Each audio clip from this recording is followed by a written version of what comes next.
This is Ali Bone. She is Arizona's Assistant Secretary of State. Madam Secretary, appreciate you joining us. After tonight's drop, how many total votes are left in Arizona? Hi, good evening. So it looks like we have about 60,000 ballots left statewide, with 20,000 both in Maricopa and Pima County.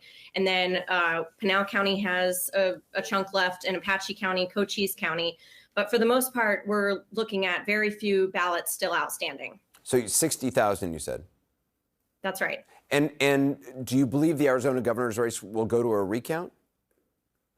So the recount statute right now says if the margin is within 0.5%. Right now, Secretary Hobbs is outside of that recount margin. So it's as long as the vote totals continue to come in around what they have been, we aren't likely to see that. But if we see anything different change, then it would be within the recount margin. We're tracking a couple of races right now, state legislative races, as well as some other state races that are within the recount margin, like the Attorney General's race and the Superintendent of Public Instruction.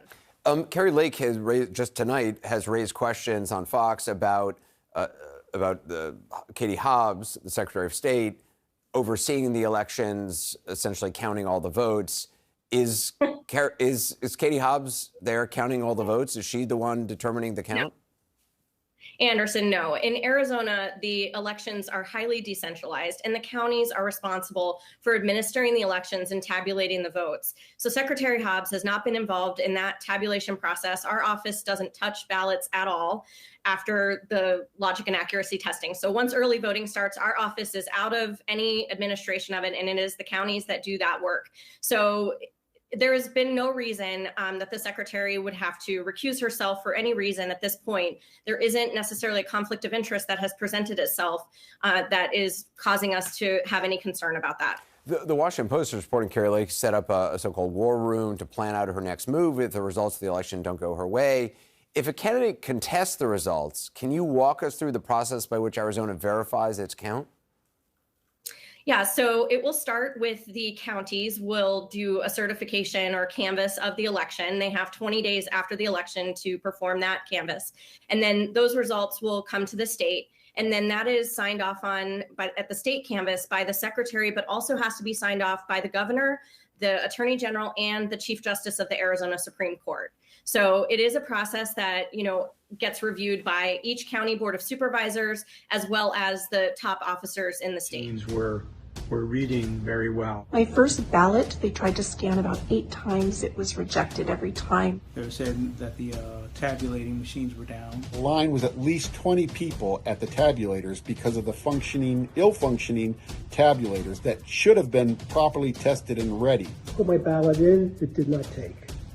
I reversed it, did not take. One of the tabulators was broken, and the other tabulator kept rejecting everyone's vote. There was a lot of disruption, I would say, with frustration, with people putting in multiple, as I was standing there watching. It took me a total of 2 hours to vote. How many times that was? Probably about 20 times that it took to read my ballot. I was there for a total of 3.5 hours, the longest I'd ever been in a polling or voting location since I've been 18.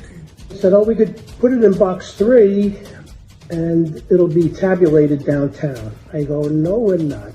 We're not doing that because my vote will probably go in the garbage. I believe it was a form of voter suppression. It sounded like she was trying to dissuade me from voting. It was crazy. I did blame the printer, but it was probably planned. Just to frustrate you to leave. That's what I feel. Hello, my name is Becky. I'm a resident of Maricopa County. I voted at the Anthem Outlet Malls on Tuesday, November 8th. I was there between 8 and 8:30. The line was very long. It was 10 o'clock before I was through voting. When I got inside, I witnessed a woman that put her ballot through the machine like 4 times, went to the other machine, took it through 4 times. It did not read. They had to destroy her ballot. She had to vote again. She had to have a fresh one printed, and she redid it. And it was 10 o'clock before I was through voting. It was a very long line, and not all the votes were being counted, not going through the machine. We were late. The lines were long because they were short on machines. The machines that they had were not working. The ones that were working were not working 100% of the time, and they had to bring in new machines to finish out the day. Thank you. Tell me when.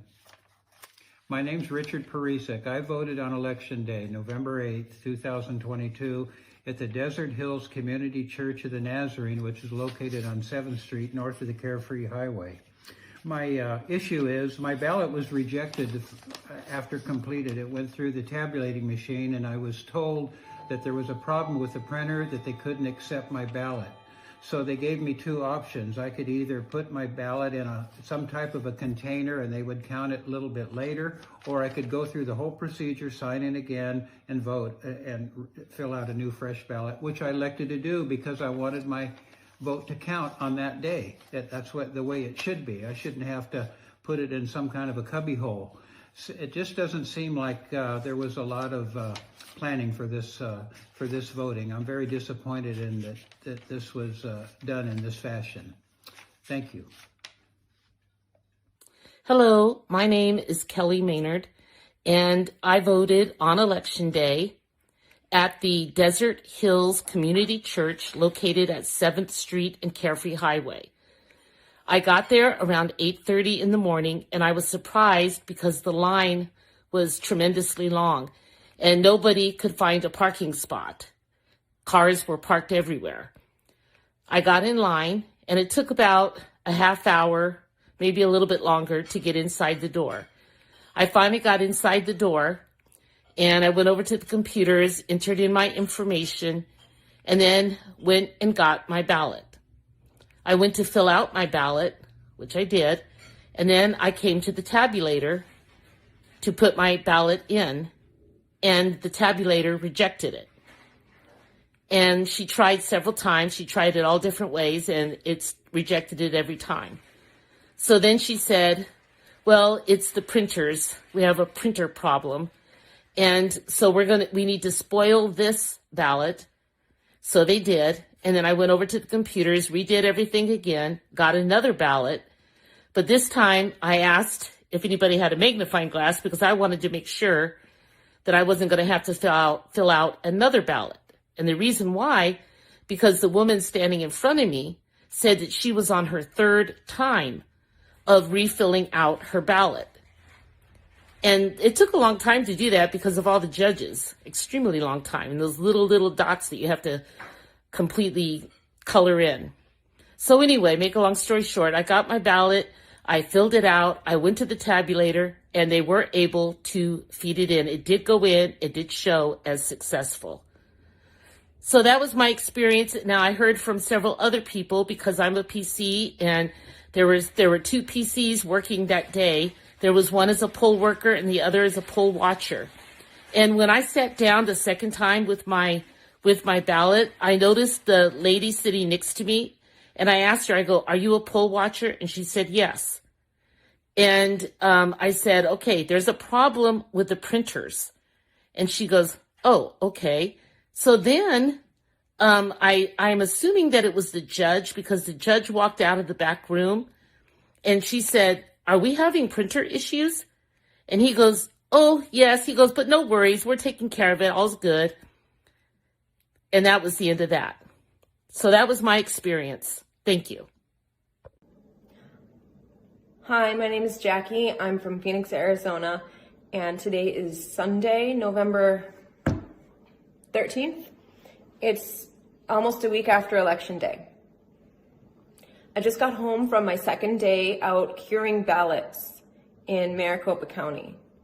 I didn't know what that meant until Thursday of last week when I was told that there are a bunch of envelopes, hundreds of envelopes, where the county cannot match the signature of the voter, and until they do, those votes are not being counted. So it's falling upon volunteers to drive around, knock on doors, and ask these voters, if we can contact them, ask them to reach out to Maricopa County Elections Department by this Wednesday to verify that they sent in or dropped off a mail-in ballot and it somehow confirm that they are who they said they were, so that their vote can count.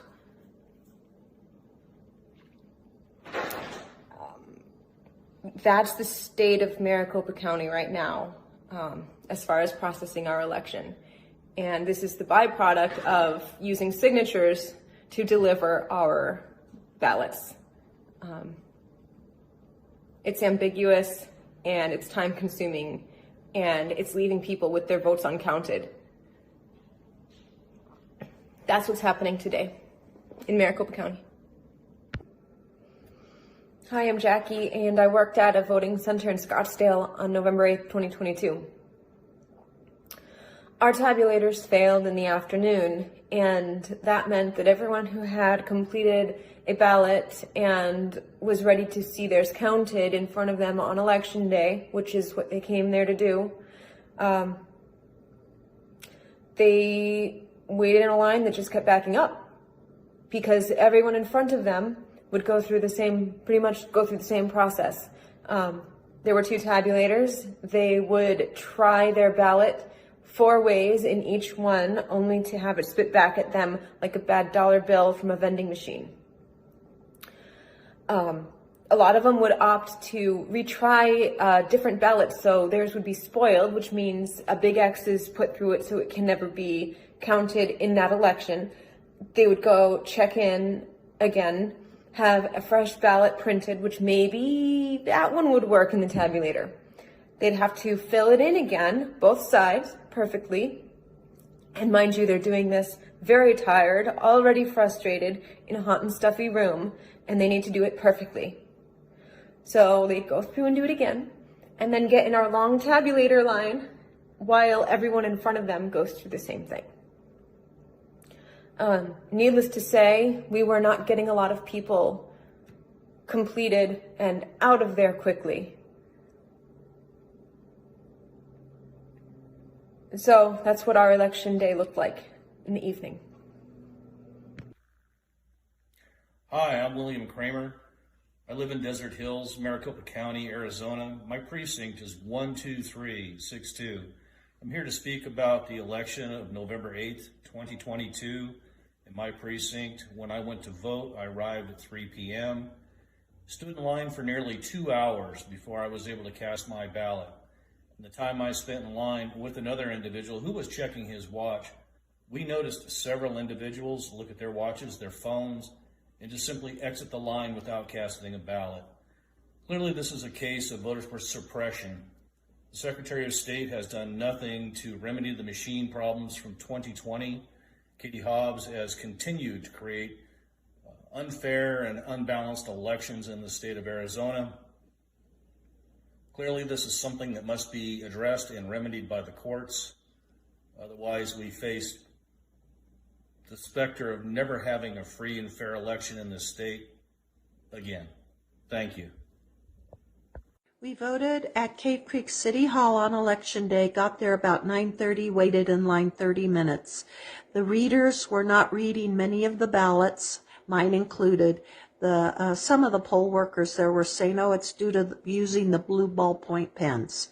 They told us we could put our ballots in a box and it'd be read at the end of the day or redo it. I redid my ballot using a different blue ballpoint pen.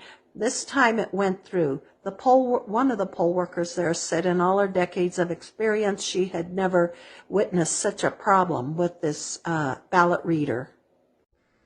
My name is Dan Skellinger, and I voted in the Maricopa 2022 election. My polling place was the Anthem Outlets. I stood in line for over 3 hours. During those 3 hours, there was one particular poll worker that continually tried to get voters to skip the line and drop off their ballots. When I expressed my opposition to this, he became irritated at my message and told me that I should not be saying things in front of other voters, and continued to try to entice people to just skip the line and drop off the ballots. Also, I observed one particular person walking up with numerous ballots in his arms. He walked right into the polling place and then left very shortly afterwards with no ballots. I also know that my fiance attempted to use her voter ID card, which was current and up to date. She was denied the ability to use that and had to use her driver's license. We were also told that if you wanted to wait for the voting machines to work because they were having problems with the tabulators, that it may or may not work in the end, so they might want to come back later if you wanted to not wait in line. And I also know that they were using some pens that were bleeding through a couple of the ballots. I used my own pen when I noticed that this was happening. And lastly, I was told that some of the tabulators were kicking out ballots 4 or 5 times. After the 4th or 5th attempt, we were told that we would have to get out of line, get out of the polling place, and again stand in the back of the line to try it again. So that discouraged several voters from sticking around.